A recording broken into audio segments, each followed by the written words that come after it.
Ugeze ubona arayitangira ifite igitego kimwe apera ifite ubusa.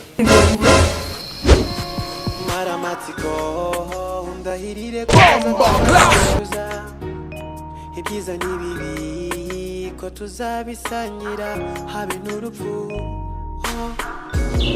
nzakubera indorerwamo uzajya ubyuka wibonemo nzakubera Seri bitewe n'igihe tumaze dukundana.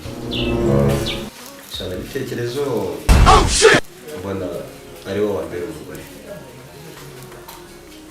Abyemera? Nshaka kubera umugore nta kibazo. Nta kibazo? Cyane niteguye kubera umugabo kandi mwiza.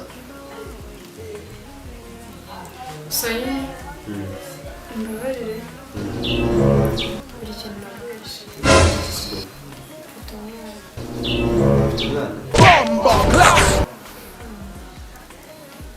Ariko umwana ikibazo twanaba umutima mufite. Umwana ni umugisha. Ariko nanone ndumva hari ibintu bituma dushobora kuba tutahita dusezerana. Kubera iki se niba nkunda ko Ese Sheri, ugeze ubona arayitangira ifite igitego kimwe apera ifite ubusa. Nicyo nshatse kuvuga. So bitangira byose mbere ubusa ku busa. Rero aho bikiza. Nagereka mbanze nshaka umwana nanjye nzaje buri wese afite umwana. Ntabwo twabana. Ufite umwana njye nawe mfite. Ndetse umwana ni ikibazo. Ntabwo ari ikibazo navuze n'umugisha. Aho kujya nyine atazaza nyine amashari mu rugo.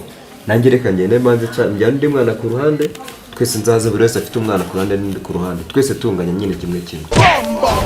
Byo byiza. Nta kibazo. Nawe ntabwo mvuze ko nkwanze. Gusa nyine ndagukunda ariko nayo umwana naboneka nibwo tuzabana. Katugendaho.